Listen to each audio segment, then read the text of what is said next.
Hello again, Struck. Today I'm bringing you another build video for Warhammer Chaosbane, and this is for the Mage, Elontir.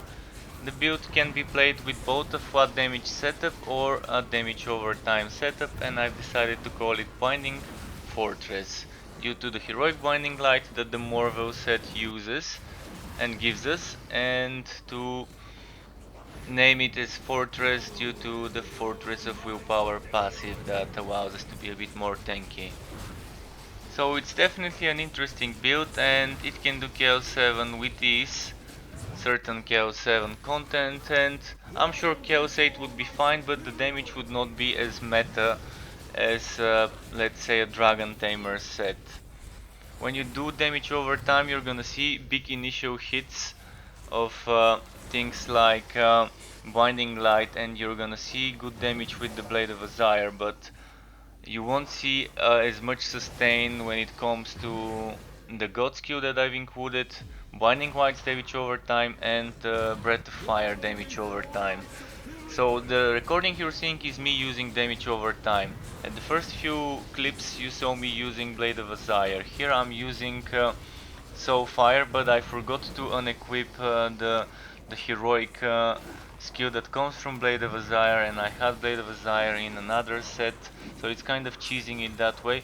But still, Soul Fire is okay when mobbing, but not as good on bosses, so I didn't like using the Soul Fire as much, because you really need to have 20 enemies that are burning around you to get the most out of the Soul Fire. So in the gear section you would hear me noting some worthy mentions if you don't have either of those blades and more information, but yeah, I hope you enjoyed the build. It may not be as meta, but it might be what some of you are looking for in regards to a build suitable for your playstyle and for the way you wanna play a mage. I'm gonna show you now the skills first.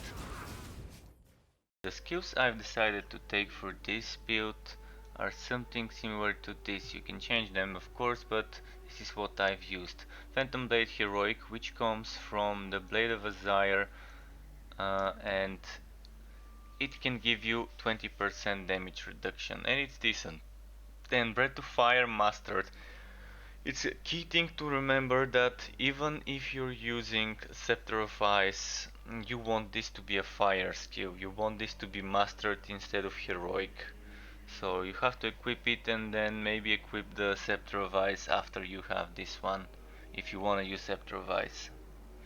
Then Etheric Vortex Superior to make the enemies take 25% more damage. Binding White Heroic 2, well, it's the main damage dealing skill together with Phantom Blade of the build, and if you keep this cooldown uh, reduced to 0 all the time from different procs, you can keep spamming this and dealing a lot of damage. It's pretty nice. Then Step Between Worlds just for some mobility and to proc Duelist Chain Reaction quickly. Then Etheric Storm Superior, it's another extra damage over time skill, so we have 1, 2, 3 damage over time skills, and this also gives you extra damage and other players around you. This build actually is gonna be perfect for some team play. Then Continuity Mastered, more damage reduction and some increased cooldowns. It's fine though, you can negate those 20% cooldown increase, and then there's extra energy cost. Then you have Fortress of Willpower, again some damage reduction. Then consuming energy has a chance to reduce any current cooldowns. This is nice because while you're using Breath of Fire, the cooldowns of those four things keep getting lowered and lowered. Quake Shield, again more damage reduction and health restored. Consuming energy heals all players and grants damage reduction bonus. And since this increases the damage cost, this means we're gonna be healing with for more when using Breath of Fire via this one.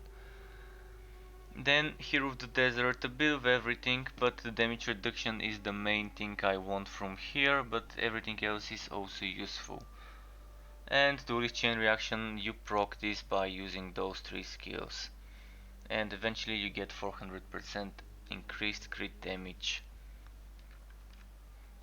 Now when it comes to the legendary ranks, for the video I've used something like this: 25% chance for 53% extra damage taken. But you can use this since you have 3 skills with cooldown, and this is a great choice to get damage and damage reduction. Or alternatively, you can use one of those if you just need the damage reduction. But I think if you don't need that much damage, you can get less damage but extra damage reduction for this one. But you want this to be at least 30% chance, because it only procs when you're using skills with cooldown. So you do need 30-35% chance on legendary reinforcement if you use it. But yeah, I was using this. So now let's show you the god skills. The god skills look like this. So this is a setup that can be used even if you don't own the god skills DLC or the seasons pack or the Magnus edition that includes that inside it. We have 20% cooldown reduction, which negates this minus cooldown reduction here, the extra 20%. So this is kind of negating it, and it's very nice. We are taking this continuity master, then going all the way for this 4% cooldown reduction, and then going for this 4% cooldown reduction. Then we're taking Fortress of Willpower, and then the rest of the points we're stopping here at 35% crit damage. And this setup leaves you with one favor point to decide whether you want damage, HP, or maybe there would be some armor here, so you have choices. You can also do this 10% health minus 5% energy. I think this is probably the best place where you can spend this 1 point, and it's up to you. If you think your energy is fine that way, do it. I think it will pay off, so I'm gonna do this. And then we have a nice setup. The gear that was used in this video was different at the start compared to the end of the video.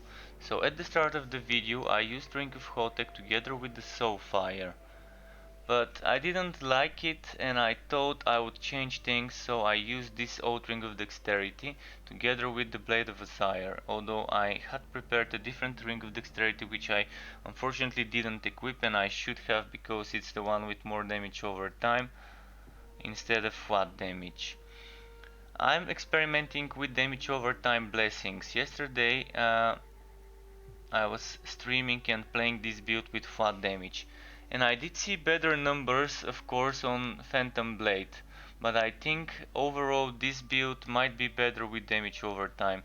It's gonna require for you guys to test it to see what you like more, playing with flat damage and HP or with damage over time and HP. Key things to remember would be you want phase shift amulet, nearby enemies take more damage, and you would want to be phase tanking most of the stuff, so they would be pretty nearby. Even though you repel them, they would come back. Then you want Ring of Radiance to keep proccing the cooldowns. And you want Relentless Sentinel for the damage reduction, damage increase and crit chance. Then you want probably Blade of Azyre is the better option, but alternatively you can, if you don't have a good Blade of Azyre, a good Soulfire is an alternative option, but you're gonna have to use the 0 points Phantom Blade instead of the Heroic, the most basic, so it won't do as much damage.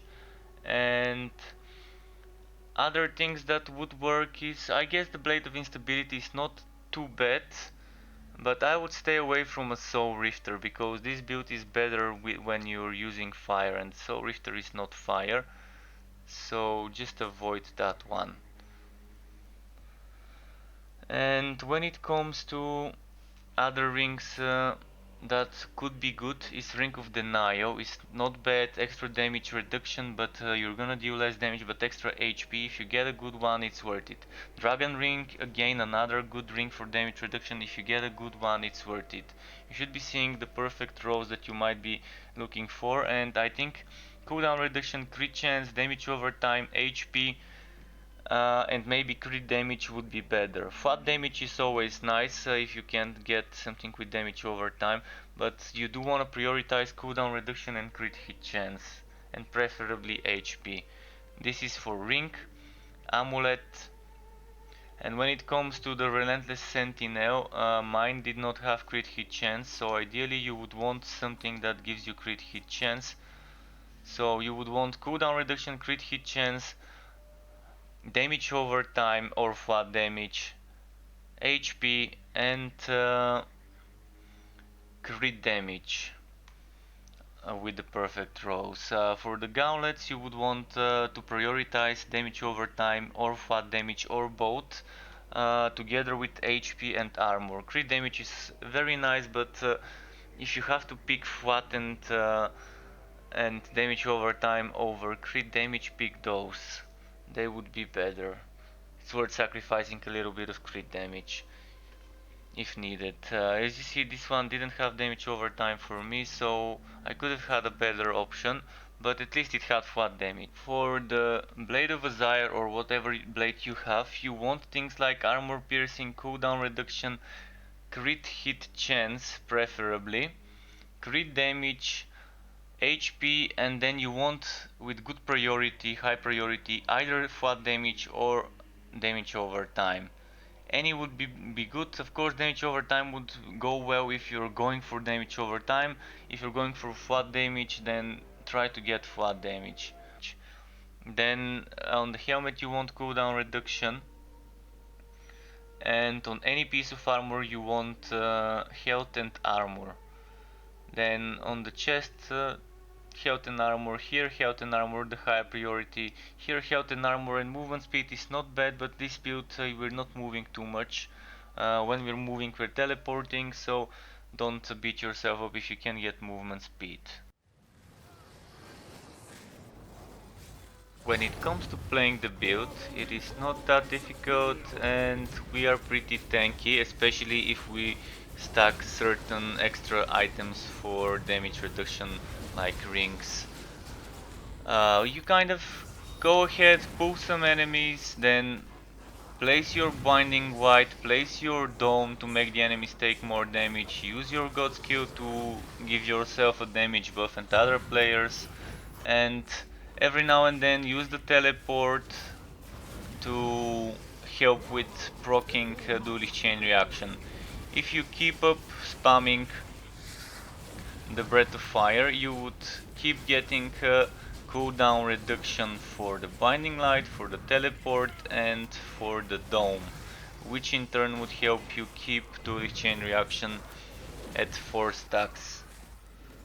So the Fire Breath is a really great source of cooldown reduction. If your gear is lacking some, you can catch up by spamming this one instead of spamming the heroic Phantom Blade. But heroic Phantom Blade can also be a great source of damage if you don't need that much cooldown reduction. The main source of damage is supposed to be the binding white, the heroic binding white. So on bosses it's amazing because the bosses can be very static and you can just leave the field, start doing the other parts of the rotation, and you can see now on the boss fight how I can just face tank him without even using damage reduction ring. So pretty nice, and I'm pretty happy with the results for the damage over time setup. It could have been a bit better, maybe with the flat damage setup. I was seeing bigger hits last night and the night before when I was playing the flat damage setup, but it's not a bad one at all.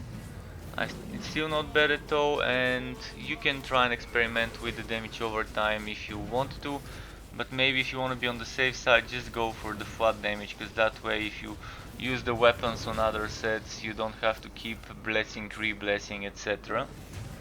So you can see I keep face tanking him, and most of the time I'm not even rocking this static sentinel thing because I think I'm moving more than I should.